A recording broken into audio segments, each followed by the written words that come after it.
সরকার যারা ইলেকশন দেখতে পাচ্ছিল তাদের অবস্থাটা আপনাকে স্মরণ করায় দেওয়ার জন্য 2001-এর বিএনপি গভর্নমেন্ট আমি আপনাকে মনে করা দিতে চাই। 2001-এর বিএনপি গভর্নমেন্ট হচ্ছে গ্যাস চিরতরে রপ্তানি করতে চাইছিল, আমি আর মুর্তজা ভাই সাক্ষী, চিরতরে রপ্তানি করে দিতে চাইছিল হচ্ছে বিবিআনার গ্যাস পুরোটাই দিল্লিতে রপ্তানি করতে চাইছিল। আমরা তেল গ্যাস বিদ্যুৎ বন্দর রক্ষা কমিটি করে মুর্তজা ভাই বোধহয় আমি আর মুর্তজা ভাই পাশাপাশি সদস্য 3-4 নম্বর হব। 21শে আগস্ট হয়েছিল, 10টা কসম মামলা হয়েছিল, এইটার মধ্যে থেকে সারা দেশে বোমা হামলা হয়েছিল, সিরিজ বোমা হামলা, এবং এক সময় গিয়ে সরকারকে দুর্নীতি এবং আইন শৃঙ্খলা ক্ষেত্রে সম্পূর্ণ ব্যর্থ মনে হচ্ছিল।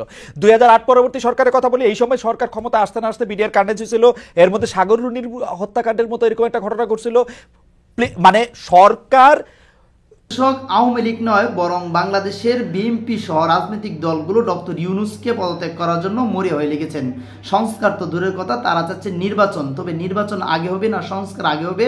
তো এবং ডক্টর ইউনূসকে পদত্যাগ করার জন্য আওয়ামী লীগের প্রয়োজন আছে কিনা, বিশ্বচরণ এ নিয়ে গুরুত্বপূর্ণ তথ্য দিয়েছেন খালেদ মহিউদ্দিন। আমরা তার আলোচনাটি শুনবো। নিউ ইয়র্কের ম্যানহাটন থেকে আপনাদের সঙ্গে আছে আমি খালেদ মহিউদ্দিন। জুলাই আন্দোলনে আওয়ামী লীগ সরকার পালিয়েছে, কিন্তু 7 মাসেও শান্ত হয়নি রাজপথ।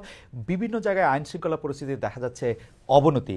এই অবনতি এবং নানা কারণের এই যে ব্যর্থতা, তার দায় আসলে কার? কেউ যদি ব্যর্থ হয়ে থাকে তবে সফলই বা কে?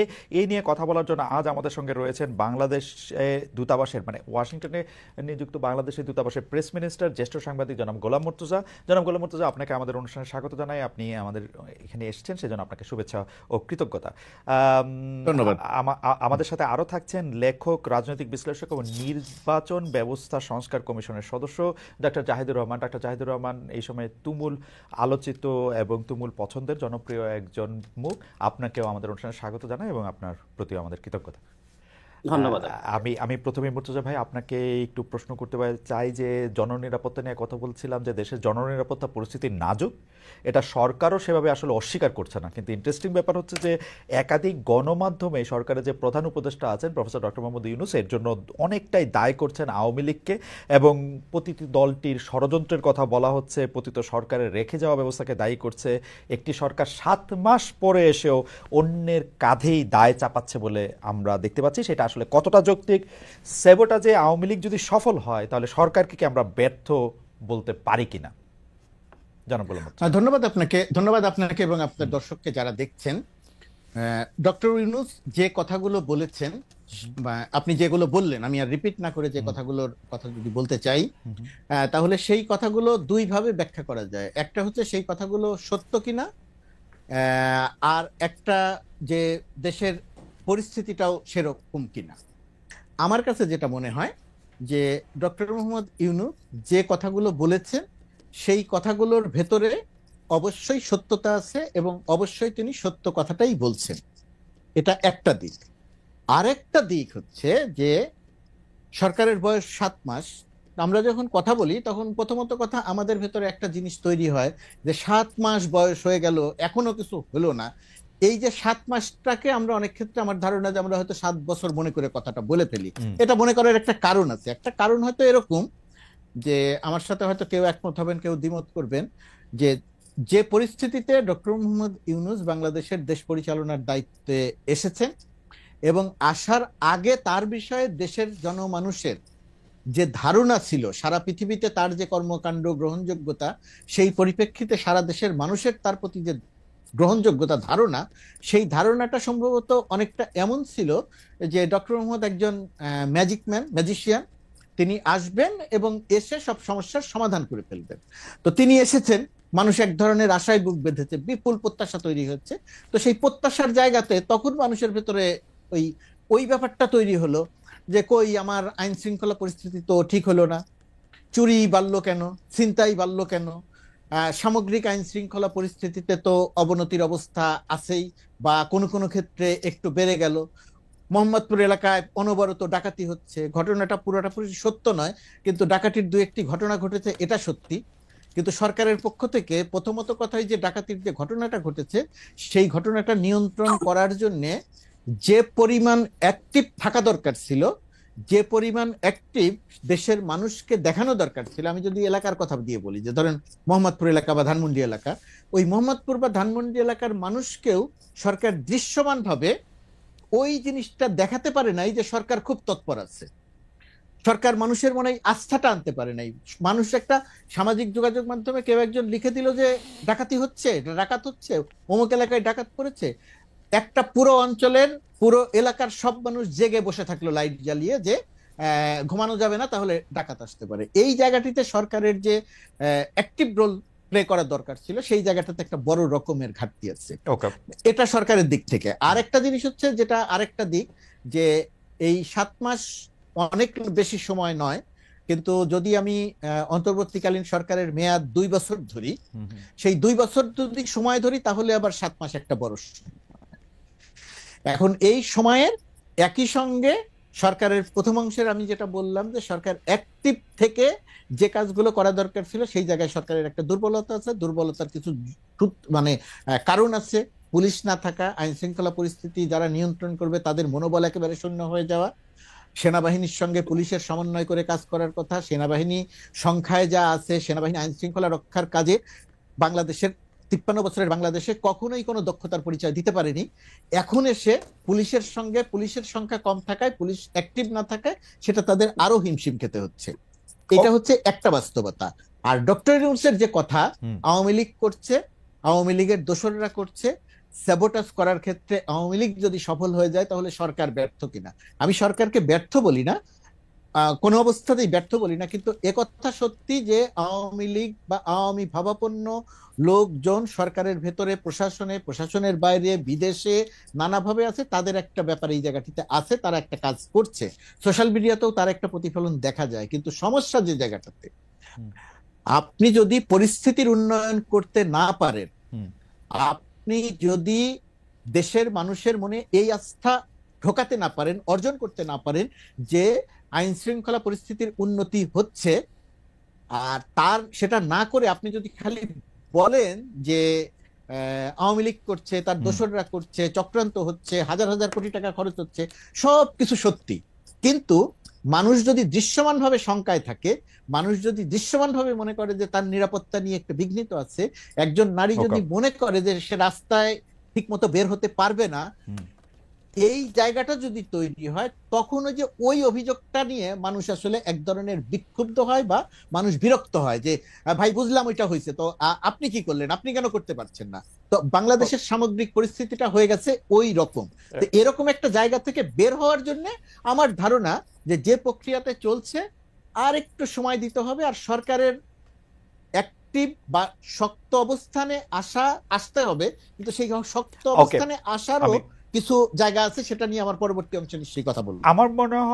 আমার মনে হয় যে আপনি অনেকগুলি বিষয়ে আলোকপাত করেছেন, এবং কিছু কিছু জায়গায় আপনি বলেছেন যে আইন শৃঙ্খলা পরিস্থিতি ঠিক না করে যদি কারো উপরে দোষ চাপানো হয়, তাহলে আসলে এটা জনগণের পক্ষে মেনে নেওয়া কঠিন। আমি শুধু একটা জায়গায় আপনার একটু দৃষ্টি আকর্ষণ করতে চাই। আপনি যখন বলতেছিলেন যে পরিস্থিতির কথা, যে যেই পরিস্থিতিতে আমরা ক্ষমতা এই সরকারকে নিতে দেখেছি, তারপর থেকে যে 7 মাস, সেই 7 মাসের মধ্যে, কিন্তু আমরা যখন একটা জিনিসের পরিস্থিতি বলি, তখন আমরা তো আশা করব ব্যাপারটা পরিস্থিতি থেকে একটা উত্তরণের।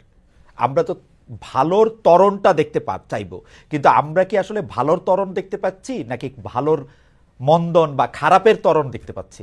ওই জায়গাটা থেকে যদি আপনি একটু বলতেন। এবং সেই ক্ষেত্রে আমি দেখতে পাচ্ছি, কিন্তু আপনার সাথে আমি দ্বিমত করব না, কিন্তু আমি দেখতে পাচ্ছি কিন্তু এই সরকারের সমস্ত কিছু হচ্ছে অন্যের উপর দায় চাপানো। শেখ হাসিনা সরকার কি কি করে গেছে, আমরা গাজায় আছি, আমরা ধ্বংস হয়ে গেছি, ধ্বংসস্তূপের মধ্যে আছি। ধ্বংসস্তূপের মধ্যে আমরা আগস্টের 5 তারিখের ছিলাম, আস্তে আস্তে তো ধ্বংসস্তূপ ঠিক হবে, নতুন নতুন ধ্বংসস্তূপ তৈরি হচ্ছে। কিন্তু এখন প্রথমত কথা, এই যে ধ্বংসস্তূপ বা পরিস্থিতি যেটা ছিল, তার চেয়ে উন্নয়ন তার চেয়ে ভালো হলো না তার চেয়ে খারাপ হয়ে গেল? এরও দুইটা দিক আছে খালেদ। দুইটা দিকের মধ্যে একটি দিক হচ্ছে সামগ্রিকভাবে সাধারণ জনমানুষের প্রতিনিয়ত শঙ্কা তৈরি হয়, সেই জায়গাটা আপনি যদি নিয়ে কথা বলেন, তাহলে এই মুহূর্তে বাংলাদেশে একজন মানুষও থাকার কথা নয় যে বলবে যে না পরিস্থিতি খুব উন্নতি হয়েছে, পরিস্থিতি খুব ভালো হয়েছে। এটা যদি বলা হয়, তাহলে মাঠের পরিস্থিতি আর আমার কথা এক হবে না। মানুষ আমার কথা শুনে হাসবে, কেউ কেউ গালি দিবে। এটা হচ্ছে বাস্তবতা, 1 নাম্বার। 2 নাম্বার যেটা, এই যে ভালো এবং খারাপ, এটা হলো একটা দিক। আরেকটা জিনিস যদি আপনি খেয়াল করে দেখেন, তাহলে ভালো কি আসলে কোনো কিছু হয় নাই? সেটা সাধারণ মানুষ পর্যন্ত ওইভাবে দৃশ্যমান নয় যে জায়গাগুলোতে কাজ হয়েছে। ওকে, ধরেন জিনিসপত্রের দামের এক মিনিট জি। জিনিসপত্রের দামের কথা যদি আপনি বলেন, সরকার দায়িত্ব নেওয়ার পর থেকে যেভাবে বাড়ছিল জিনিসপত্রের দাম, কিন্তু চাল এবং তেল ছাড়া জিনিসপত্রের দাম কিন্তু এই মুহূর্তে সাধারণ জনমানুষের ক্রয় ক্ষমতার মধ্যে আছে। জিনিসের দাম 1 বছর আগে যে জায়গাটাতে ছিল তার চেয়ে বাড়ে নাই। বেগুনের কেজি অন্যান্য সময়ে যে ভাকুম বেড়ে যেত এই রোজার মধ্যে সেরকম বাড়ে নাই। শসার দাম সেভাবে বাড়ে নাই, কাঁচামরিচের দাম বাড়ে নাই, পটলের দাম বাড়ে নাই। এই যে একটা জায়গাতে, এই জায়গাটাতে ডেফিনেটলি কাজ হয়েছে, 1 নাম্বার। 2 নাম্বার হচ্ছে আর যে জায়গাটাতে কাজ হয়েছে সাধারণ মানুষের যে জায়গাটাতে প্রভাব পড়ে না। ধরেন ব্যাংক থেকে দিন হিসাবে যদি আগে হিসাব করেন, ব্যাংক থেকে যে পরিমাণ টাকা ঋণ বা জালিয়াতির নামে বের হয়ে যেত সেটা বন্ধ হচ্ছে, 1 নাম্বার। 2 নাম্বার, যে পরিমাণ টাকা পাচার হয়ে যেত সেই পাচার হওয়াটা বন্ধ হচ্ছে।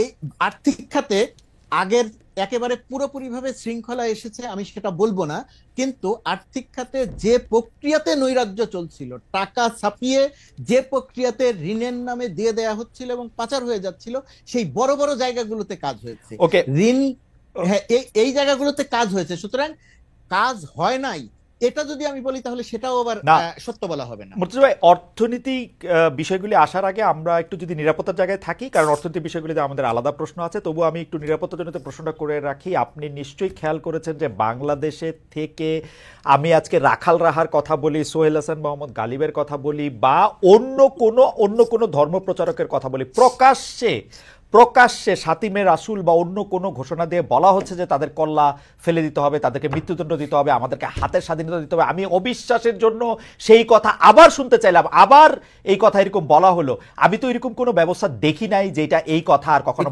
বলা হবে কিনা। আপনি যে কথাটা বললেন এই কথাটা একদম শতভাগ সঠিক, এবং সরকার তো স্পষ্ট, সরকারের এই জায়গাটিতে সরকারের ভয়াবহ রকমের ফেলিউর আছে।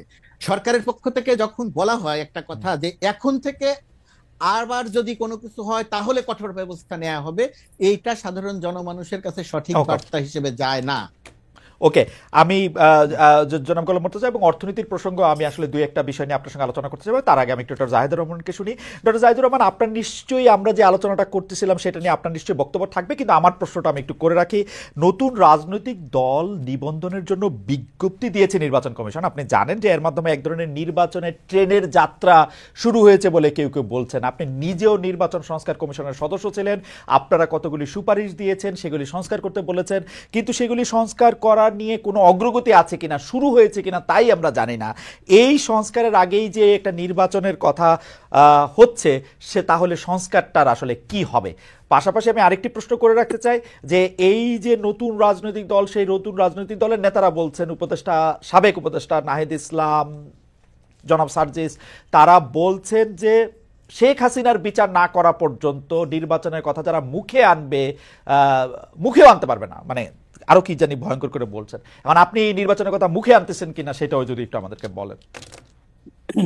হ্যাঁ, ধন্যবাদ। আমি মুখে আনছি, আমি আনার পরও তাদের বক্তব্য নিয়ে কথা বলবো। তার আগে আইন শৃঙ্খলা নিয়ে 2-3টা পয়েন্ট একটু যোগ করি। মুর্তজা ভাই খুব রাইটলি বলেছেন এবং আপনিও যে কাউন্টার অপিনিয়ন দিয়েছেন, I agree with that as well. আমি 2টো এক্সাম্পল দিই। সপ্তাহখানেক বা 7-8 দিনই হবে আগে গুলশানে একটা বাড়িতে তাণ্ডব চালানো হলো ঘোষণা দিয়ে।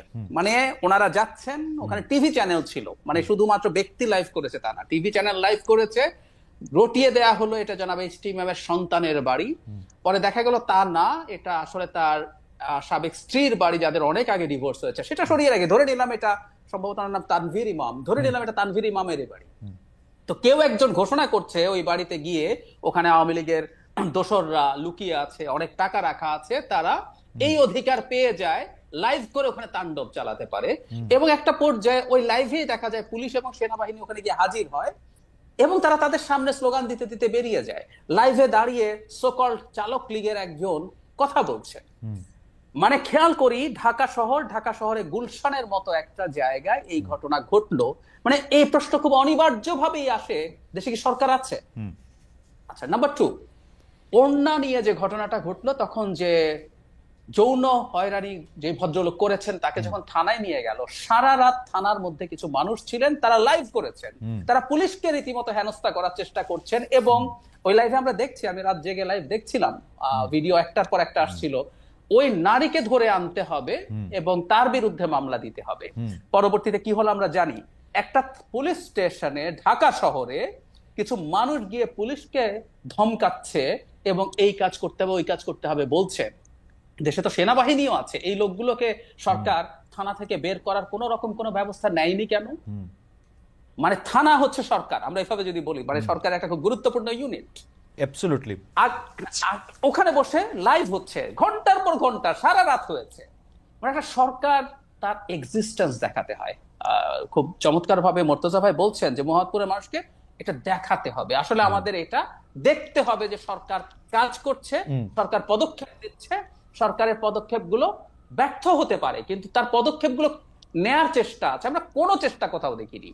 ধরুন এর পরবর্তীতে এর দুদিন আগে দুজন আপনি একটা উদাহরণ দেওয়ার আগে আমি ছোট্ট করে কি একটু জানতে পারি যে আপনার হাইপোথিসিসটাও নিশ্চয়ই আপনি বলবেন যে সরকার এটা করতেছে না কেন? মানে আপনি বলতেছেন যে থানা, যেটা আসলে বিচার আলয়ের এক্সটেন্ডেড হ্যান্ড, সেই জায়গার মধ্যে গিয়ে আপনি দাঁড়ায় আসেন, বলতেছেন, লাইভ করতেছেন, মুন্ডুপাত করতেছেন সরকারের, বা যেটা এটা ভুল খারাপ সেটা আমি জানি না, সরকার তাদের বিরুদ্ধে কোনো ব্যবস্থা নিতেছে না। প্রকাশ্যে আরো 10টা ঘোষণার কথা আমি বলতে পারি, রাখাল রাহা, সোহেল হাসান কালিবরা ক্রমাগতভাবে মাপ চাইও পার পাচ্ছেন না। মানে সরকারটা কই আসলে? সরকার নাই আসলে, এবং সরকার নাই আসলে এখন এই প্রশ্নগুলো এসে দাঁড়াবে। আমরা দীর্ঘদিন থেকে এটা এখনো সরকারের যে ক্রিটিক করছি, আসলে আমরা এই সরকারকে ওন করেই করছি, কিন্তু সরকার আসলে সরকার হয়ে ওঠে। মানে আমি প্রায় এভাবে বলি, বাংলায় আমরা না এটাকে শাসন বিভাগ বলি, বাংলায় এভাবে বলি। সো তাকে তার শাসনটা দেখাতে হবে আইনের চৌহদ্দির মধ্য থেকে, এটা সবচেয়ে জরুরি ব্যাপার। দুজন নারীকে প্রকাশ্যে রাস্তায় বিভৎসভাবে পেটানো হলো, দীর্ঘদিন শোরগোল করার পর, যেই লোককে এটা করেছে তার ছবি ঘুরে বেরিয়েছে না, তাকে দীর্ঘদিন শোরগোল করার পর গত কাল বা পরশু তাকে গ্রেফতার করা হয়েছে, তাই না? মানে এটা করতে হচ্ছে। একটার পর একটা মাজার ভাঙা হয়েছে, 86টা মাজার, আমি সংখ্যাটা হিসাব রাখি সেজন্য আমি বলতে পারি। এখন পর্যন্ত 86টা মাজার, 80টার পর একটা সংগঠন জানিয়েছিল, এরপর আরো 6টা মাজার ভাঙা হয়েছে। কোথাও কোনো পদক্ষেপ সরকারের দিক থেকে নাই। আসলে আমার কাছে একটা জিনিসের জন্য মনে হয়, আমার একটা হাইপোথিসিস আছে, আমি জানি না, বাংলাদেশকে একটা গণতান্ত্রিক ট্রান্সফরমেশনের দিকে এগিয়ে যাওয়া নিয়ে কারো কারো ব্যারিয়ার আছে। মানে এই সরকারকে অনেক এক্সটেন্ড করো অথবা অন্য কোনো ধরনের সরকার আনার চেষ্টা করো, তার জন্য তো একটা ডিস্টেবিলাইজ করার সিচুয়েশন লাগবে। সরকারের কোনো একটা অংশ কোনোভাবে এর সাথে জড়িত না হলে আমি কোনো ব্যাখ্যা খুঁজে পাই না। গুলশানের মতো জায়গায় যেখানে এত নিরাপত্তা এজেন্সি আছে, গোয়েন্দা সংস্থা আছে, এবং আমি ওই জায়গাটার খোঁজ নিয়ে দেখেছি ওর আশপাশে বিভিন্ন এম্বাসির অনেক ডিপ্লোম্যাটও থাকেন। মানে এটা একেবারে পরিকল্পনা করে দেখানো হলো বাংলাদেশ একটা স্টেটলেস অবস্থায় আছে, এখানে একটা মবক্রেসি চলছে, এই পরিস্থিতি তৈরি হচ্ছে। তো সরকারের কেউ না কেউ কোনো না কোনো ভাবে ইনভলভ না থাকলে তো এটা না। কিন্তু ডক্টর রহমান, আমার একটা প্রশ্ন আছে যে আপনার মানে এইটা আসলে বলতেই হয় যে আপনি মেধায়, প্রতিভায়, বিবেচনায়, বিশ্লেষণে অনেকখানি এগিয়ে, সেই জন্য আপনার কাছে একটা ডিডাকশনের প্রশ্ন যে আপনার কাছে কি মনে হয় না যে এই সরকার অজনপ্রিয় হইলে এই সরকারের সবচেয়ে বেশি ক্ষতি এবং লাভ হচ্ছে এই সরকারকে যারা বেশি সমালোচনা করতেছেন তাদের, অর্থাৎ বিএনপির অথবা জামাত অবশ্য সরকারকে এত সমালোচনা করতেছে না, বিএনপি করতেছে। সুতরাং সরকার যত অজনপ্রিয় হইতেছে বিএনপির তত লাভ, এরকম মনে হয় না? সমন্বয়কদেরকে যত বোকা দেখানো যাচ্ছে, যত অবশ্য মানে ওদের দেখাইতে হবে না, ওদের এমনিও একটু বোকা বোকা লাগতেছে, কিন্তু ঘটনা হচ্ছে যে এটাতে লাভ আসলে বিএনপির বা পরে যারা ক্ষমতায় আসবে, এরকম মনে হয় না? একদমই তাই, এটা একটা প্রবাবিলিটি, আমি এটাকে উড়িয়ে দিচ্ছি না যে দেশে একটা আনস্টেবল সিচুয়েশন যদি তৈরি করা যায় তাহলে ইলেকশন সরকারকে দ্রুত দিতে হবে। এই হাইপোথিসিসটা logical, I agree with this. এটা একটা অপশন, এটা একটা ডিফারেন্সিয়াল ডায়াগনোসিস, আমরা মেডিকেলে যেভাবে ওয়ান অফ দ্য ডায়াগনোসিস এটা। কিন্তু আবার এটাও, কারণ আমরা দেখি প্যারালালি আরেকটা চেষ্টা চালু হয়েছে, দেশে ইলেকশন চাইলে পলিটিক্যাল পার্টিকে বদমাশ বলা হচ্ছে। খুব গুরুত্বপূর্ণ একজন পাবলিক ইন্টেলেকচুয়াল বদমাশ শব্দটা ব্যবহার করেছেন। তারা ক্ষমতায় যাওয়ার জন্য বসে আছে, 15 বছর এক দল খেয়েছে, আরেক দল 15 বছর খাবে। কিভাবে এখন ইলেকশন হয়, কিভাবে 3 বছর 4 বছর, এখন টাইম ফ্রেম বলা শুরু হয়েছে, গুরুত্বপূর্ণ লোকজন। এবং আমরা আসলে যেহেতু দেশের পলিটিক্যাল অবস্থা খোঁজ খবর রাখি, যাদের একটা অংশের সাথে খুবই যোগাযোগ আছে, ছাত্রদের, সমন্বয়কদের এবং সরকারের কারো কারো, তারা যখন এই আলাপগুলো করে তখন এটাও আরেকটা অপশন যে সরকার যদি আনস্টেবল হয়ে ওঠে তাহলে ভিন্ন কিছু, সেটা একটা 1/11, সেটা একটা মিলিটারি টেক ওভার, অথবা একটা সোকল্ড আমি বলছি এটা জেনে শুনে, এই ফাইটটা আমি দীর্ঘদিন থেকে করছি, একটা বিপ্লবী সরকার এখনো এই আলাপ তোলা হয় যাতে করানোর চেষ্টা করা যায়। তারা সফল হবে কিনা ডিফারেন্ট আলোচনা। সো এইরকমও একটা অপশন আসলে এখানে আছে। আমরা দুটোকেই কনসিডারেশনে নিশ্চয়ই রাখবো। আমি আপনারটাকেও গ্রহণ করছি। আমি শেষ আপনার কাছ থেকে একটু মন্তব্য আশা করতেছিলাম যে আপনি যখন শেখ হাসিনার বিচার করার আগে কেউ নির্বাচনের কথা মুখে আনলে ওইটা যদি আপনি একটু বলেন যে তারপর আপনি কোন মুখে আনতেছেন শেখ হাসিনার বিচার ছাড়াই ইলেকশনের কথা। আচ্ছা, প্রাথমিকভাবে আমি মনে করি, আমি প্রায় বলি কথাটা, পৃথিবীর কোন দেশের পলিটিশিয়ানদের কথাকে আসলে আক্ষরিকভাবে না নেওয়াই উচিত হবে। এগুলো রেটরিক সারা পৃথিবীতেই থাকে, কিন্তু আমি তাদেরকে একটা প্রশ্ন করেছিলাম, আসলে তাদের লোক অনেকের সাথে আমি টিভিতে টক শো করি, সেটা হচ্ছে মানে বিচার বলতে কি বোঝাচ্ছেন তারা। মানে আমি একজন তো ফাঁসির কাষ্ঠে দেখার আগ পর্যন্ত মানে নির্বাচনের কথা বলা যাবে না বলেছেন। তো বিচার কোন পর্যায় পর্যন্ত? আপনি এই ব্যাপারগুলো খুবই ভালো ওয়াকিবহাল আছেন যে তার যে আইসিটিতে বিচার হচ্ছে, এটার প্রাথমিক রায় হবে, এটার আপিল হবে, যদি তার মৃত্যুদণ্ড হয় তার ডেথ রেফারেন্স হবে, তারপর অনেক সব পদক্ষেপ, ঠিক আছে, ফাঁসির কাষ্ঠ না, ফাইনাল রায়। সো আমি ব্যক্তিগতভাবে যেটা মনে করি, তারা এখন রাজনীতি করছেন এবং বাংলাদেশের রাজনীতি করছেন, এবং ফ্র্যাঙ্কলি স্পিকিং আমি আশা করি আমার ছোট ভাইরা বোনরা এটা নিয়ে মন খারাপ করবেন না। তারা একটা নতুন বন্দোবস্তের কথা বলছেন, আমি কোনো নতুন বন্দোবস্ত আসলে দেখছি না। এটা একেবারেই পুরনো বন্দোবস্তের রাজনীতি করছেন, যেখানে আসলে তারা একই রকম ভাবে রেটরিক ব্যবহার করছেন, করে আসলে মূলত যেটা চাইছেন, এটা কখনো সংস্কারের নামে, কখনো এই বিচারের নামে তারা they are interested to buy more time। এবং সেটার কারণটা খুব সোজা, নির্বাচন যদি আর 1-1.5 বছরের মধ্যে হয়ে যায়, তাদের তো আসলে দল খুব বেশি গোছানো হয়নি, সো বেশি সময় পেলে তারা সেটা করতে পারবে না। আপনি বলেছিলেন জামায়াত তাদের সাথে দ্বিমত করছে না, এটারও কারণ একই, কারণ জামায়াত মনে করছে তারা একটা জোট তৈরি করতে পারবে আদার ইসলামিক পার্টি এবং স্টুডেন্টদের সাথেও তাদের যোগাযোগ আছে, বেশি সময় পেলে ভালো হয়, সেজন্যই তারা সংস্কারের পক্ষে আছেন। আমি যদি সুযোগ হয় আমি সেই আলাপ করব যে আমি আসলে নতুন কোন বন্দোবস্তের কথা যখন বলছে আমি সেটা দেখছি না। আমি আপনাকে এই আলাপের মধ্যে একটু নিয়ে আসবো। আমি শুধু প্রস্তাবনাটা বলে রাখি, সেটা হচ্ছে আপনি কোনো নতুন বন্দোবস্ত দেখতে পাচ্ছেন না। সেখানে আমার হাইপোথিসিস হচ্ছে নতুন বন্দোবস্ত দেখার আগেই তাদেরকে আসলে খুব বেশি কর্নার্ড করা হচ্ছে। আপনি যদি বয়ানগুলি দেখেন, বিশেষ করে হচ্ছে বিএনপি বা তাদেরকে যারা বেশি অপছন্দ করে, আপনি প্রথমে এটাকে ছাত্র জনতার মানে বৈষম্য বিরোধী ছাত্রদের আন্দোলন, পরে এটা ছাত্র জনতার আন্দোলন, পরে ছাত্র শব্দটাকে আরো একটু কমিয়ে বলা, আপনি এইসব নিউজ গুলির সাথে পরিচিত, এই অরওয়েলিয়ান এই ব্যাপারগুলির সাথে আপনি পরিচিত যে কিভাবে নাম মুছে দেয়া যায়। আপনি যখন দেখবেন যে যারা জীবনের ঝুঁকি নিয়ে এই কাজগুলি করতে থাকলো, তাদের নাম মুছে নেওয়ার প্রক্রিয়া যখন শুরু হয়েছে, তখন তারা ফাইট ব্যাক করেছে কিনা, এবং আগেকার রাজনৈতিক বন্দোবস্তই ঠেলে ধাক্কিয়ে তাদেরকে নতুন রাজনৈতিক বন্দোবস্ত না করতে দিচ্ছে কিনা, আপনার হাইপোথিসিসটা আমরা শুনবো। আমি মানে প্রস্তাবনাটা বলে রাখলাম, আমি আর কোশ্চেন রিপিট করবো না। আমি গোলাম মুর্তজা ভাই থেকে এসেই আবার আপনার কাছ থেকে আসবো। মুর্তজা ভাই, আপনি নিশ্চয়ই আলাপটা শুনলেন। আমি আপনার প্রসঙ্গে একটু একটা প্রসঙ্গ করতে চাই যে আপনি গত মাসে এক টক শোতে আওয়ামী লীগকে ইঙ্গিত করে হয়তো এরকম বলেছেন যে পরাজিতদের ধ্বংস করে দিতে হবে। এই পরাজিত বা যুদ্ধ তে আসলে কে জয়ী কে পরাজিত, আমরা যদি এই দার্শনিক আলাপের মধ্যে নাও যাই, আমার শুধু একটা সরল প্রশ্ন, আপনি যখন বলছেন যে পরাজিতদের ধ্বংস করে দিতে হবে, আপনার বক্তব্যকে যেহেতু অনেকে শোনেন মানেন এবং আপনি গুরুত্বপূর্ণ এখন সরকারেরও একটা অংশ বটে, এইটা মনে কইরা ধরেন আমাকে পরাজিত বলে একটা মাইক দিয়া এইটা সম্ভব কিনা, বা যে কোনো কাউকে লেবেলিং করা সম্ভব কিনা, আজকে ডক্টর রহমানকে বলা সম্ভব কিনা যে না উনি পরাজিত সুতরাং ওকে ধ্বংস করে দিতে হবে, এটা বলা সম্ভব কিনা? আমি এইটা একটা আপনার এই বক্তব্যটা একটা লেবেলিং এর মানে মানে মানে মানে একটা বৈশিষ্ট্য বা বীজ ধারণ করে কিনা? ধন্যবাদ আপনাকে যে আপনি এই প্রশ্নটা করেছেন। এই প্রশ্নটার একটা প্রশ্ন করে কোনো একটা কথা বলে পরবর্তীতে যখন সেই কথাটার আবার ব্যাখ্যা দিতে হয় যে আমি এই কথাটা এইভাবে বলি নাই, আমি অমুক ভাবে বলেছি, তখন বোঝা যায় যে ওই কথাটা আসলে সমাজে বিভিন্ন রকমের অর্থ তৈরি করেছে। অর্থাৎ আমি যেটা মনে করে বলেছি, যারা আমার কথা শুনছেন তারা বিষয়টিকে সেটা মনে করছেন না। এটা দুই ভাবে, একটা মনে করছেন না উদ্দেশ্যমূলক ভাবে, আরেকটা মনে করছেন না সত্যি সত্যিই তারা বুঝতে পারছেন না হয়তো যে আমি এটা দিয়ে কি বুঝালাম। এটা দিয়ে আমি যখন বলেছি পরাজিতদের ধ্বংস করে দিতে হবে, তখন অনেকেই মনে করছেন যে আমি মনে হয় পরাজিতদের হত্যা করতে বলেছি, তার মানে কি হাজার হাজার মানুষকে হত্যা করে ফেলতে হবে, এরকম ব্যাখ্যাও হয়েছে।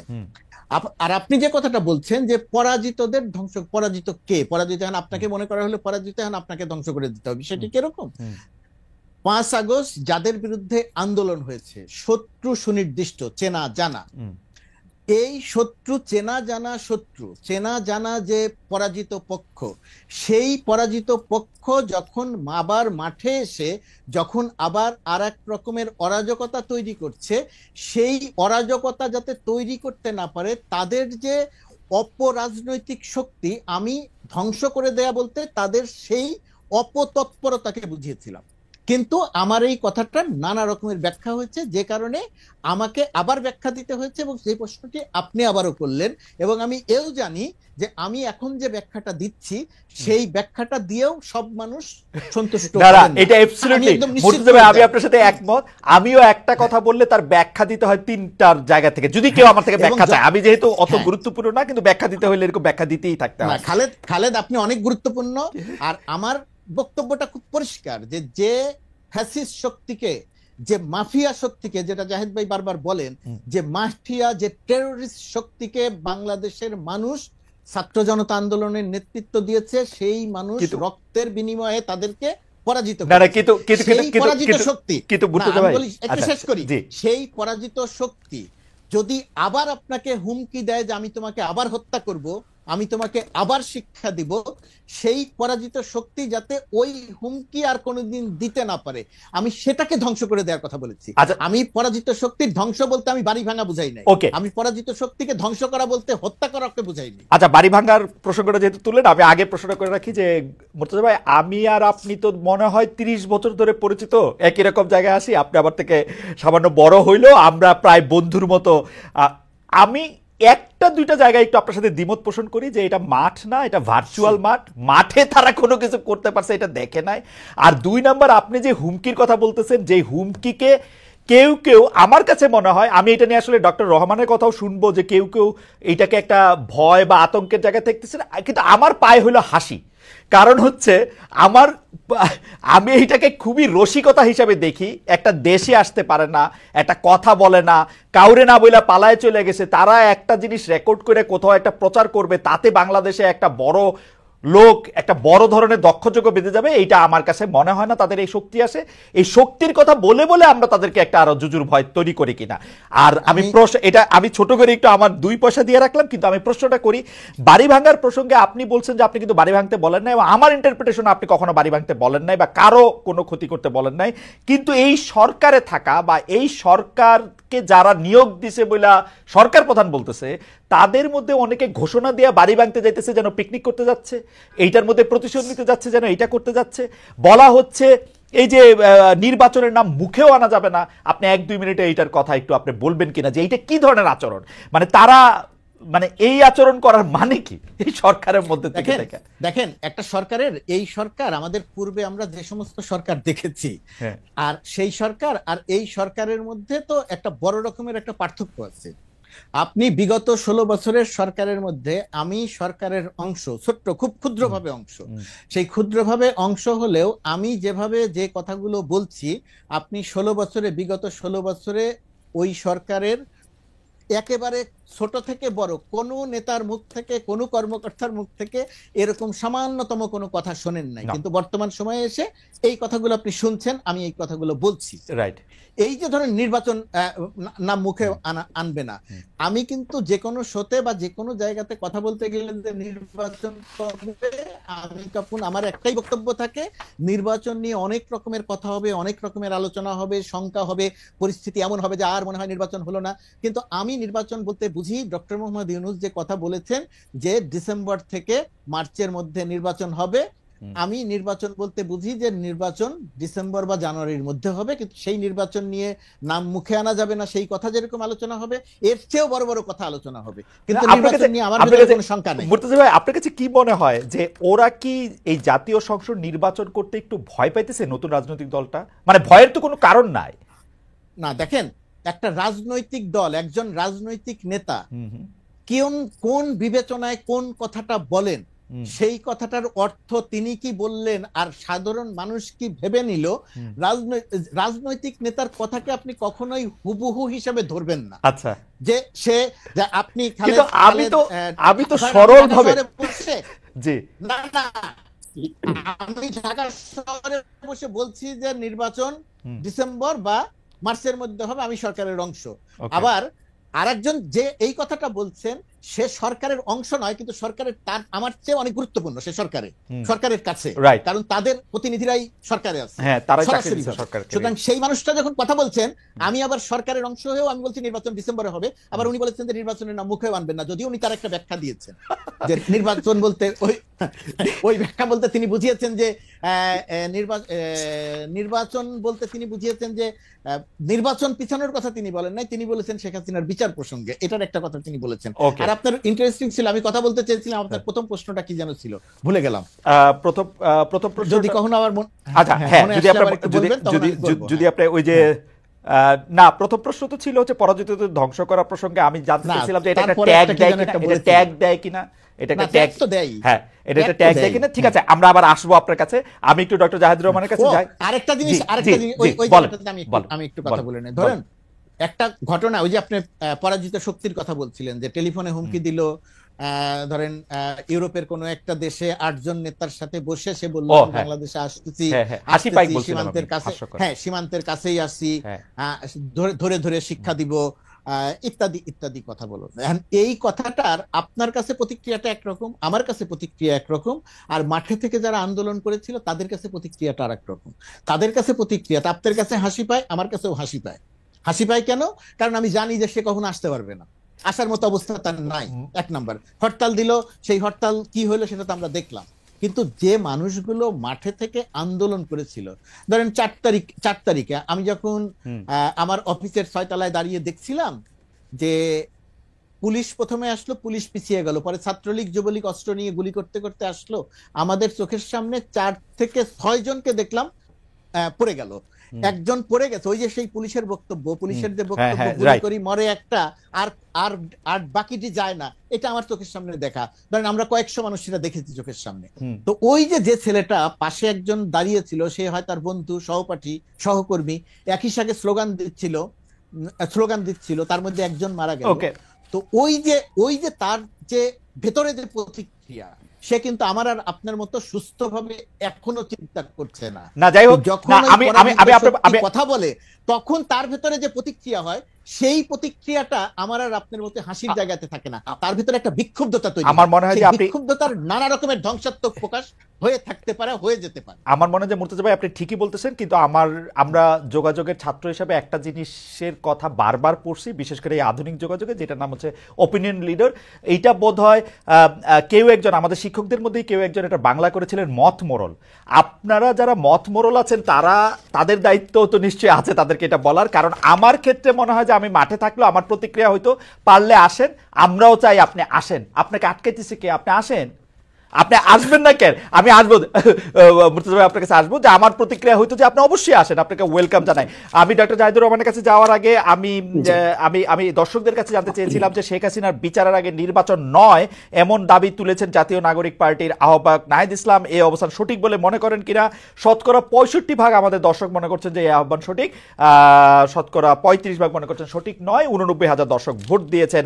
ডক্টর জাহিদুর রহমান, আমরা আপনার কাছে বিরোধী মানে যে বন্দোবস্ত, নতুন রাজনৈতিক বন্দোবস্ত, আসলে আপনি আমাকে প্রশ্ন করেছেন, আমি মনে করতে পারি সেটা হচ্ছে যে তাদেরকে পুরনো বন্দোবস্তে ঠেলে দেওয়া হয়েছে। জি জি জি। আমরা এখন আমার একটা স্মৃতি মনে পড়লো, সেটা হচ্ছে আমরা তখন অনেক ক্রিকেট খেলা দেখতাম, বহু বছর ক্রিকেট খেলাটা দেখি না। তো আমাদের সময় রিচি বেনো খুব বিখ্যাত একজন কমেন্টেটর ছিল, বেনোকে মানে সবচেয়ে বড় আইকন হিসেবে দেখো। আমি নিশ্চিত না এটা বেনোর কিনা, কিন্তু আমার যতদূর মনে পড়ে বেনোর কথা। কেউ একজন নতুন কোন একজন নতুন জীবনে প্রথমবারের মতো টেস্ট ক্রিকেটে নেমেছেন, ব্যাটিং এ নেমেছেন, এবং প্রথম বলটাই ছিল বাউন্সার, এবং বাউন্সারটা গিয়ে তার মাথায় লাগে। তখন রিচি বেনো নাকি তার নাম করে, ধরলাম উনি খালেদ ছিলেন, তখন উনি বলছেন, mister Khaled, welcome to test cricket, এরকম একটা উক্তি খুব বিখ্যাত হয়ে আছে। সো স্টুডেন্টদেরকেও, বা এই যে নতুন দল হলো, আমি তাদেরকে বলতে চাই, ওয়েলকাম টু পলিটিক্স। পলিটিক্স এরকমই, এবং ওনারা আক্রমণের শিকার হবেন, নানান মন্তব্য হবে। এবং আমরা যদি ধরে নেই বিএনপি পুরনো বন্দোবস্তের দল, বিএনপি চাইবে সে তার কমফোর্ট জোনে তাকে নিয়ে এসে খেলার জন্য, এটাই নিয়ম, প্রত্যেকে তাই করবে। ধরুন আপনি জার্মানিতে কিছুদিন আগে নির্বাচন হলো, আমেরিকাতে নির্বাচন হলো, মানে বিকশিত গণতন্ত্রের জায়গাগুলোতেও কি হয় আসলে। আমি ভারত তো দীর্ঘদিন গণতন্ত্রের চর্চা করছে, তারপর আমি সরিয়ে রাখি, ট্রু অর্থে লিবারেল ডেমোক্রেসির কান্ট্রিগুলোতে প্রত্যেকটা দল চেষ্টা করে তার পেরিফেরিতে, তার পেরিমিটারের মধ্যে অন্য দলকে নিয়ে এসে রাজনীতি করতে। এটাই নিয়ম, এটি রাজনীতিক খেলাটাই এরকম। সো বিএনপি চেষ্টা করেছে, সে তার পুরোনো বন্দোবস্তে এদেরকে আনতে চাইবেন খুব স্বাভাবিকভাবে, কারণ এখানে তার দীর্ঘ সময়ের ব্যুৎপত্তি আছে, স্কিল আছে, দক্ষতা আছে। এখন তাকে তো আসলে ওর বাইরে থাকার চেষ্টা করতে হবে, তার বাইরে থেকে রাজনীতি করতে হবে। আমি একটা উদাহরণ দেই। আম আদমি যখন প্রথম দিল্লিতে, ইনফ্যাক্ট আমি দেখেছি ওনারা আম আদমি কি করছে না করছে সেটাও ফলো করছেন বলে বলেছেন, তারা যখন আসলেন বিজেপি খুব করে চাইলো তার বন্দোবস্ত আইডেন্টিটি পলিটিক্স, হিন্দুত্ববাদী রাজনীতিতে তাকে ঢোকাতে। ও তো ঢোকে নাই, ও না ঢোকে রাদার একদম নতুন স্বপ্ন মানুষকে দেখাতে পেরেছিল, ওয়েলফেয়ারের কথা বলতে পেরেছিল, দে গট ইলেক্টেড। এবং এর পরের বারও হয়েছে, এবার যদিও হননি। তো তার মানে এটাই বলতে চাইছি আমি, এটা নিয়ে আর কাউকে ব্লেম করা যাবে না, কারণ তারা যখন একটা নতুন বন্দোবস্তের কথা বলবেন, সেই নতুন বন্দোবস্তটা নতুন বন্দোবস্ত হবে। এবং আমি একটা কথা একটু তাদের উদ্দেশ্য আগে বলেছিলাম, এটা একটু ইম্পর্টেন্টও। এই যে আম আদমি এবার নির্বাচনে হারলো, আম আদমি চাইতে খারাপ পারফর্ম করে কি ভারতের সরকার পুনর্নির্বাচিত হয় নাই? হয়েছে। সারদা কেলেঙ্কারির পর পশ্চিমবঙ্গে মমতার দল ডুবে যাবে বলছিল, এত ডিজাস্টার এত মানুষের হলো, ও জিতে গেল। তো আমার আন্ডারস্ট্যান্ডিং যেটা, সেটা হচ্ছে এরকম, আম আদমির ব্র্যান্ডিং হচ্ছে আমি দুর্নীতি মুক্ত থাকবো, আমি সুশাসন নিশ্চিত করব, আমি ওয়েলফেয়ার নিশ্চিত করব। সেই আম আদমির যখন সাম পার্সেন্টেজ স্খলন দেখা গেছে, আবগারি শুল্ক নিয়ে, মদের সেই লাইসেন্স নিয়ে যখন ট্রুলি কিছু অভিযোগ মানুষ বিশ্বাস করেছে যে তারা দুর্নীতি করেছেন, বা একজন অরবিন্দ কেজরিওয়াল যখন কোভিড এর মধ্যে লক্ষ লক্ষ বা কোটি কোটি রুপি খরচ করে তার নিজের বাড়ির বিলাসিতা, পুরো মার্বেল উনি চেঞ্জ করেছেন ফ্লোরের, উনি একেবারে ইলেকট্রনিক পর্দা লাগাচ্ছেন কোভিড এর সময়, এই জিনিসগুলো মানুষ নেয়নি। তাহলে আমি যেটা বলতে চাইছি, যারা নতুন বন্দোবস্তের কথা বলবেন তারা আর কে কি করছে তার সাথে না, আমরা চিন্তা করব, আমরা তাকে তুলনা করব তিনি যে ন্যারেটিভ আমার সামনে আনতে চাইছেন সেই ন্যারেটিভের সাথে তুলনা করে। সুতরাং তারা যখন বলেন যে বিএনপি ওখানে এটা করেছে, আমরা এটা করতে পারি, এগুলো ভুল জায়গা। তাদের আসলে এই নতুন বন্দোবস্তে যে আলাপ তারা সামনে আনছেন, এটা স্ট্রিক্টলি ফলো করতে হবে। আমরা তাদেরকে বিএনপি বা আওয়ামী লীগ বা জামায়াত কারোর সাথে তুলনা করব না। উনি আমাকে যা বলছেন, উনি আমাকে যে স্বপ্ন দেখাচ্ছেন, তার সাথেই আমি তাকে তুলনা করব। এটা হলো একটা দিক। আচ্ছা, আমি একটু মাঝখানে একটু দর্শকদের কথা একটু বলে রাখি। দর্শকদের মধ্যে একটা বড় অংশ এই প্রশ্ন করছেন যে নির্বাচন হলে কি হবে। আমি এটাকে একটু বিস্তৃত করি। আপনি কি বলতে পারেন যে নির্বাচন হলে এই রাস্তায় মেয়েদের প্রতি বুলিং বন্ধ হবে? আমরা কি নির্বাচিত সরকারের সময় এগুলি দেখি নাই? নির্বাচিত সরকারের মধ্যে বাংলাদেশের সবচেয়ে বড় অনির্বাচিত সরকারটা অবস্থান করে, আমরা কি বাংলাদেশে এটা দেখি নাই? আজকে আপনি যে মোহাম্মদপুরের কথা আপনি বলতেছেন, আজকে একটা মোহাম্মদপুরে বদলে আরেকটা ইসলামপুর যে হবে না, সেইটাকে আপনি এটা বলতে পারেন? পাশাপাশি আপনি এই নির্বাচন হলে কি হবে জায়গায় আপনি একটু মন্তব্য করেন। আমি একজন দর্শকের মন্তব্য একটু পড়তে চাই। তিনি কাজী মোয়াজ্জেম হক, তিনি বলছেন যে অনলাইন ভোটিং হচ্ছে কনফিউজিং, কারণ মিডল এজ থেকে সিনিয়র সিটিজেনরা সাধারণত অনলাইন ভোটিং অংশগ্রহণ করে না। তিনি ইংরেজিতে বলছেন, এবং এইটা দিয়ে আসলে ট্রু সিটিজেন্স ওপিনিয়ন বোঝা যায় না। আমি আসলে এটা নিয়ে কোনো মন্তব্য করতে চাই না। অনলাইন আমি রেজাল্টটাই বলি শুধু, কারণ আমার কাছে আমি সাধারণত অনেক দিন পর পর এই সার্ভেগুলির একটা বিশ্লেষণ করি যে কারা বেশি আমাদের এই সার্ভেতে অংশগ্রহণ করেন, কারা এটার মধ্যে ভোট দেন। কখনো যদি সময় হয় সেটা আসলে আমি লিখবো বা প্রকাশ করব, কিন্তু এইভাবে ঢালাও মন্তব্য করা আসলে যাবে না যে আসলে কোন বয়স গ্রুপের এরা বেশি থাকে। তবে তার বক্তব্য কিছুটা হয়তো ঠিক, মধ্য বয়সী থেকে সিনিয়র সিটিজেনরা এটা আসলে কম দেখেন। নতুন নির্বাচন হলে বা নির্বাচিত সরকার এলে কি হবে ডক্টর জাহিদুর রহমান? আমরা কি রিলিফটা পাবো? আপনি হয়তো মন্ত্রী হবেন, তারেক সাহেব হয়তো প্রধানমন্ত্রী হবেন, আমাদের কি হবে? মুর্তজা ভাই হয়তো আমেরিকাতে থেকে মানে আরো বড় কিছু হবে। আমরা যারা সাধারণ মানুষ আছে, আমাদের কি হবে? না না, আমি বঞ্চিত হচ্ছি না, আমি এখানেই আছি, আমি একই শোরগোল করবো। নির্বাচনে কি হয়, নির্বাচন হলে কি হয়, এটা নিয়ে মানে আসলে আমি এই আলাপটা এত বেশি হয়েছে, আমি একাধিক কলাম লিখেছি দেশের গুরুত্বপূর্ণ পত্রিকায়। আমার মনে হয় এখন আমি ইউটিউবে, তখন আমার ইউটিউব ছিল না, একটা বিস্তারিত ভিডিও করব। নির্বাচিত সরকার যদি, এই জায়গাটা খুব ইম্পর্টেন্ট, যদি তার সামনে একটা নির্বাচন দেখে, এটা কন্ডিশন কিন্তু, তাহলে বহু কিছুই সে করে উঠতে পারে না তার অনিচ্ছা হলেও। আমি দুটো সরকারের কথা বলি, 2001-এর বিএনপি সরকার আর 2008-এর আওয়ামী লীগ সরকার। এই দুটো সরকার ভালো নির্বাচনের মাধ্যমে নির্বাচিত, যদিও 8কে অনেকে প্রশ্ন করেন, আমি ছাড় দিলাম। এই দুটো সরকারও কিন্তু ভালো ছিল না। আমাদের 91-96 দুটো সরকার কিন্তু তুলনামূলকভাবে ভালো ছিল। আচ্ছা, এই দুটো সরকার ভালো ছিল না কেন? আমি মনে করি গণতান্ত্রিক বা নির্বাচনী গণতন্ত্রের মধ্যে একটা ফ্রি ফেয়ার ক্রেডিবল ইলেকশন কিন্তু একটা ডেটারেন্ট হিসেবে কাজ করে। 2001-এর বিএনপি সরকারটা ওই সময়কার মানদণ্ডে আওয়ামী লীগের পর যা করেছে তার সময়ের সাথে হিসাব করলে বিএনপির ওই সরকারটা অসাধারণ ছিল, কিন্তু ওই সময়ের মানদণ্ডে প্রিভিয়াস সরকারগুলোর তুলনায় বিএনপি ভালো সরকার ছিল না। আমার আন্ডারস্ট্যান্ডিং হচ্ছে সেইবারও বিএনপি আসলে সামনে একটা ফ্রি ফেয়ার ইলেকশন দেখছিল না। কারণ আমাদের নিশ্চয়ই মনে আছে সুপ্রিম কোর্টের বিচারকদের বয়স বৃদ্ধি করে তত্ত্বাবধায়ক সরকার তাদের পছন্দসই একজন হবেন, এই ধরনের একটা পরিস্থিতি তৈরি হয়েছিল। সুতরাং আপনি যখন নির্বাচন দেখছেন না তখন আপনার চরিত্রের স্খলন হয়। একই কথা আওয়ামী লীগের ৮ সালের ক্ষেত্রে আমি বলবো, সেই সরকারটা মোটা দাগে যদি ধরে নিই সুষ্ঠু নির্বাচনে নির্বাচিত হয়েছে, কিন্তু সে জানতো আমি আসলে তত্ত্বাবধায়ক সরকার বাতিল করে দিতে যাচ্ছি। এবং 11 সালে যখন সংবিধান সংশোধন করে সেটা করা হলো, আমরা দেখলাম সেই সরকারটা কি হয়ে গেল। একটা নির্বাচিত সরকার যদি সামনে নির্বাচন দেখে, আমি সবসময় এই শর্তটা যোগ করি, তাহলে না সে চাইলেও অনেক কাজ করে উঠতে পারে। একটা উদাহরণ দেই, নারীর ভোট লাগবে তো, নারীর ভোট লাগবে, এবং আরবান নারীদের অপিনিয়ন বিল্ডিং এর খুব বড় সুযোগ আছে। নট অনলি দ্যাট, আমাদের এডুকেটেড নারীর বাইরেও বিরাট সংখ্যক নারী গার্মেন্টে কাজ করেন, যারা প্রত্যেকে একেবারে সবাই যে একই রকম ভাবে ইসলামী যে পোশাকের কোড আছে সেটা ফলো করেন না। এদের মধ্যে কিন্তু যখন আতঙ্ক তৈরি হবে, দেখবে একটা সরকার যে আমার ভোট লাগবে, আমি সব সরিয়ে রাখি, সরকারের সদিচ্ছার কথা বাদ দেই, আমার ভোট লাগবে, আমি ওকে অসন্তুষ্ট করতে পারি না, যদি এই বোধ তৈরি হয়, সে সরকার কিন্তু পদক্ষেপ নেবে। জিনিসপত্রের দাম যখন বাড়তে থাকে, তার মাথায় ভোটের চিন্তা। আমি একটু যোগ করি খালেদ ভাই, আমি আগে বলেছি কিনা, আমি কবির সুমনের একটা গানকে কোট করি, ওনার নেতাদেরকে বিদ্রুপ করা নিয়ে একটা গান আছে, হেলিকপ্টার। আমি দর্শকদেরকে বলবো গানটা একটু খুঁজে শুনে নিতে। মানে হেলিকপ্টার হেলিকপ্টার নেতা আসছেন, নেতা আসছেন, মানে বিদ্রুপ করছে। তো ওই জায়গায় একটা বাক্য আছে এরকম, ভোট মানে ভোটের জন্য উনি আসছেন, ভোট মানুষের মুখে ব্যালট পেপার, নেতা দেখছেন, নেতা দেখছেন। মানে উনি মানুষকে মানুষ দেখেন না, ব্যালট পেপার দেখেন।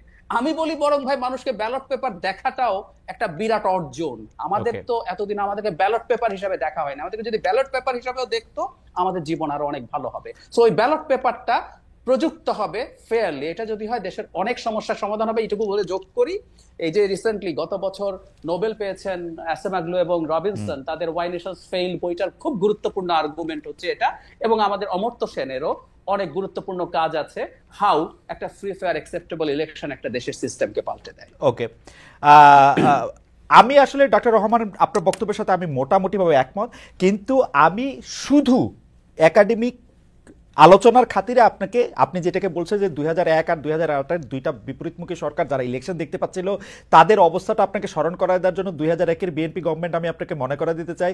2001-এর বিএনপি গভর্নমেন্ট হচ্ছে গ্যাস চিরতরে রপ্তানি করতে চাইছিল, আমিয়ার মুর্তজা ভাই সাক্ষী, চিরতরে রপ্তানি করে দিতে চাইছিল হচ্ছে বিবিয়ানার গ্যাস, পুরোটাই দিল্লিতে রপ্তানি করতে চাইছিল। আমরা তেল গ্যাস বিদ্যুৎ বন্দর রক্ষা কমিটি করে মুর্তজা ভাই বোধহয়, আমিয়ার মুর্তজা ভাই পাশাপাশি সদস্য, 3-4 নম্বর হব। 21শে আগস্ট হয়েছিল, 10টা কষ্ট মামলা হয়েছিল, এইটার মধ্যে থেকে সারা দেশে বোমা হামলা হয়েছিল, সিরিজ বোমা হামলা, এবং এক সময় গিয়ে সরকারকে দুর্নীতি এবং আইন শৃঙ্খলা ক্ষেত্রে সম্পূর্ণ ব্যর্থ মনে হচ্ছিল। 2008 পরবর্তী সরকারের কথা বলি, এই সময় সরকার ক্ষমতা আসতে না আসতে বিডিআর কাণ্ডে ছিল, এর মধ্যে সাগর রুনির হত্যাকাণ্ডের মতো এরকম একটা ঘটনা ঘটছিল।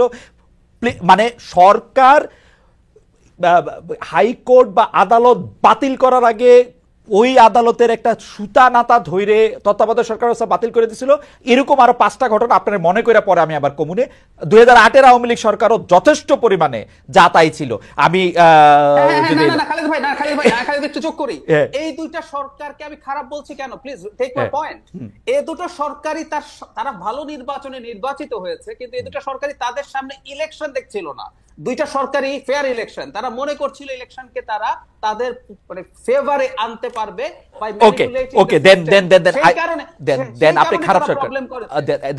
রাইট, তাহলে আপনি ঠিকই বলছেন।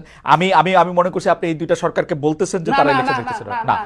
ওকে, বরং তাহলে আমি উল্টা বুঝছি, তারা উল্টা বুঝছি। হ্যাঁ, তারা উল্টা বুঝছে। তারা দেখতো যে তাদের সামনে একটা ফ্রি ফেয়ার অ্যাকসেপ্টেবল ইলেকশন হবেই, তাইলে তারা এরকম খারাপ হতো না, তাইলে এরকম খারাপ হতো না। রাইট, হ্যাঁ, তাহলে এটা ঠিক আছে। আমি একটু মুর্তজা ভাই আপনার কাছে যাই। মুর্তজা ভাই, আমি আপনার কাছে যাওয়ার আগে হাত দিয়ে ধরে রাখছিলাম যে একটা মন্তব্য পড়ার জন্য খুব পছন্দ হয়েছে মন্তব্যটা একটু পড়ি। সালমান প্রধান তিনি বলছেন 3 রংহীন প্রাণী, উনাদের কি ভূমিকা এই দেশের জন্য? স্বাধীনতার 53 বছর পরে এসে দেশের এই অবস্থা, কামড়াকামড়ি বন্ধ হচ্ছে না, মাঝখান থেকে এই সব সুবিধাবাদী লোকজন কোটি কোটি দেশের টাকা হাতিয়ে নিচ্ছে। আমার ধারণা কোটি টাকার ভাগটা, আমি যেহেতু দেশের বাইরে আছি, কোটি টাকার ভাগটা আপনারা দুজনই পাইছেন, এবং মুর্তজা ভাই নিশ্চয়ই অনেক টাকা পয়সা নিয়েও আসবেন। টাকা বাইরে যায়। হ্যাঁ, আচ্ছা, তাহলে আমিও খোঁজ করলে নিশ্চয়ই পাবো। কিন্তু মুর্তজা ভাই, আমি কোশ্চেনটা করে রাখি, জোকস অ্যাপার্ট, এটা হচ্ছে যে আমাদের একজন দর্শকদের মন্তব্য যে আমরা তিনজন রংহীন মানুষ।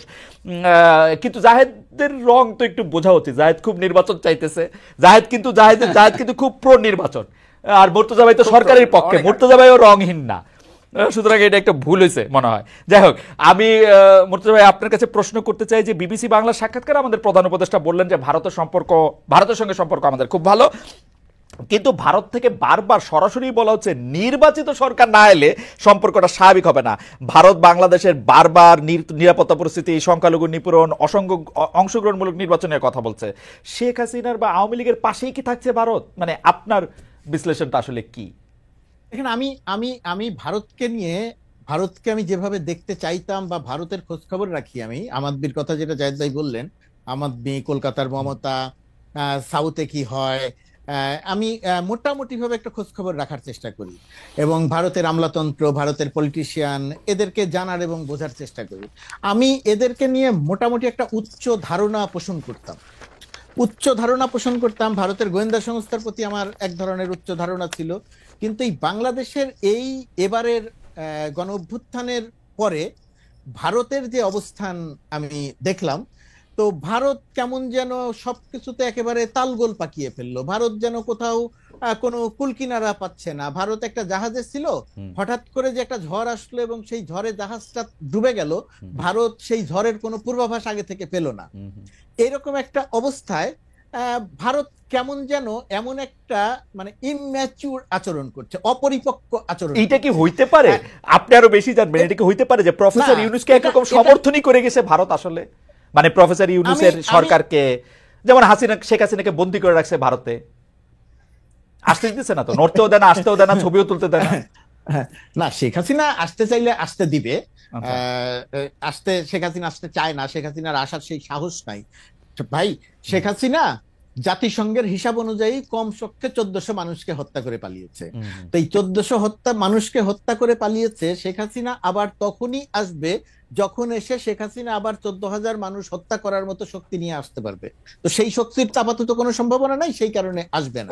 তো আপনার যে কথা যে ভারত শেখ হাসিনার পক্ষে, ভারতের এই রাজনীতির জায়গাটা আমি বুঝতে পারছি না। আপনি খেয়াল করে দেখবেন যে এখন পর্যন্ত ভারতের যে সংবাদ, ভারতের যে তথ্য, সেই তথ্যে 5 তারিখে যে শেখ হাসিনার পতন হচ্ছে, 4 তারিখে যে মোটামুটি ভাবে নিশ্চিত হয়ে গেছে, আমি আর আপনি যতটুকু জানি ভারত তো ঠিক ততটুকুই জানে, ভারতের চেয়ে বেশি কিছু জানে না। ভারতের থেকে বেশি কিছু জানে না, তার প্রমাণ হচ্ছে যে পুরো ঘটনায় সে আকস্মিকভাবে বলে না যে হতবিহম্বল হয়ে যাওয়া, কিং কর্তব্য বিমূঢ় হয়ে যাওয়া, ভারত সেই কিং কর্তব্য বিমূঢ় হয়ে গেছে। এখন ভারত এতদিন পর্যন্ত বলতো যে বাংলাদেশের নির্বাচন অভ্যন্তরীণ বিষয়, পররাষ্ট্র সচিবকে পাঠিয়ে দিত, এরশাদকে নিয়ে যায়, এরশাদকে বোঝাও সে যেন নির্বাচনে আসে। ডিজিএফআই এরশাদকে হাসপাতালে ভর্তি করবে, সেই নেতৃত্বের সঙ্গেও ভারতের একটা অবস্থান থাকতো। আর এখন ভারত প্রতিদিন বলে যে বাংলাদেশে একটা ইনক্লুসিভ নির্বাচন লাগবে, নির্বাচিত সরকারের সঙ্গেই সম্পর্ক তৈরি হবে। এটার মানেটা হচ্ছে যে শেখ হাসিনার পতন এবং সেই পতনের পরে ডক্টর ইউনূসের ক্ষমতা নেয়া, বা এইখানে যে একটা বিপ্লব হয়েছে, এখানে যে একটা গণ অভ্যুত্থান হয়েছে, এইটা ভারত কোনো অবস্থাতেই মানতে পারে না। মুর্তজা ভাই, আমি আসলে এই প্রশ্নের লেসটা একটু ডক্টর রহমানের কাছেও জানতে চাই, জাহিদুর রহমানের কাছেও জানতে চাই যে ইনক্লুসিভ ইলেকশন হলে অসুবিধা কি? মানে আওয়ামী লীগ মানে এখন আরেকটা দেশ যখন আরেকটা দেশের নিয়ে কথা বলে, ইনক্লুসিভ ইলেকশন ছাড়া বলবে কি? দেখেন ইলেকশন তো ইনক্লুসিভই হতে হবে।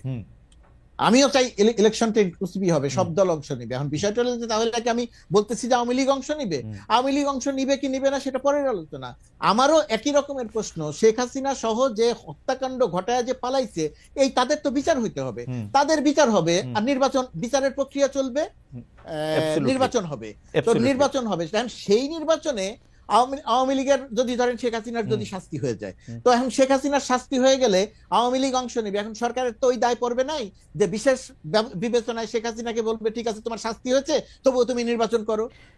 শেখ হাসিনার বিচার হবে, আরো 10 জনের বিচার হবে, শাস্তি হলে শাস্তি হবে, শাস্তি না হলে বের হয়ে আসবে। আর আওয়ামী লীগ যদি নির্বাচনে অংশ নেয়, তাহলে আওয়ামী লীগের তখনকার যে নেতৃত্ব, সেই নেতৃত্ব বলবে যে আমি এখন আমার নেতা আমি এখন নির্বাচনে অংশ নিতে চাই। তখন যদি তাকে নির্বাচনে অংশ নেওয়ার সুযোগ দেওয়া না হয়, তখন যদি বলা হয় না তুমি অংশ নিতে পারবে না, তখন হয়তো আমি সরকারের থেকেও সরকারের বিরুদ্ধে কথা বলবো। কিন্তু সেরকম পরিস্থিতিতে এখানে নাই। সুতরাং নির্বাচন তো সব দলের অংশগ্রহণই হতে হবে, এটা তো সবারই কথা। কিন্তু ভারতের কথাটাকে আলাদা করে বলছি কেন? বলছি এই কারণে যে ভারত শেখ হাসিনার পতন হয়েছে, তার যে কমফোর্ট জোন, সেইটাকে সে মানতে পারছে না। শেখ হাসিনার কমফোর্ট জোন চলে গেছে, সেটা অতীত, সেটা আর কখনো ফিরে আসবে না। কিন্তু এখন যারা আছে, ভবিষ্যতে যারা আসবে বা এখন যারা আছে, তাদের সঙ্গেও যে তার একটা কমফোর্ট জোন তৈরি হতে পারে, ভারত এই চেষ্টাই করছে না।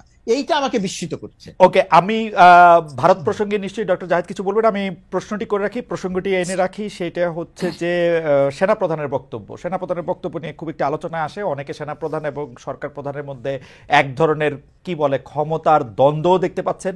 কেউ কেউ বলছেন যে ওয়াকার আর ইউনুস একসাথে থাকা দরকার নাই, তাইলে যে সুইং হবে সেই সুইং আমরা সামলাতে পারবো না। ডক্টর জাহিদ, দর্শক শুনছিলেন খালেদ মহিউদ্দিনের আলোচনাটি এবং বুঝতে পেরেছেন এই বর্তমান সময়ে ডক্টর ইউনুসকে পদত্যাগ করার জন্য রাজনৈতিক দলগুলো যেমনভাবে মরিয়া হয়ে লেগেছে, ঠিক তেমনিভাবে ইন্ডিয়া থেকে হাসিনাও কিন্তু ডক্টর ইউনুসকে পদত্যাগের চেষ্টা চলছে। অতএব এভাবে যদি ডক্টর ইউনুসকে পদত্যাগ করার তারা পরিকল্পনা গোপনে করে থাকে, তাহলে কিন্তু এদেশের মানুষ সবচেয়ে বিপদগ্রস্ত হবে এবং সবচেয়ে বড় ক্ষতিগ্রস্ত হবে। রাজনৈতিক দলগুলো কিন্তু তারা নিজেদের মতো করে তারা নিজেদেরকে সামলিয়ে নেবে, কিন্তু জনগণের যে ক্ষতি হবে সেই ক্ষতিপূরণ দিবে কে?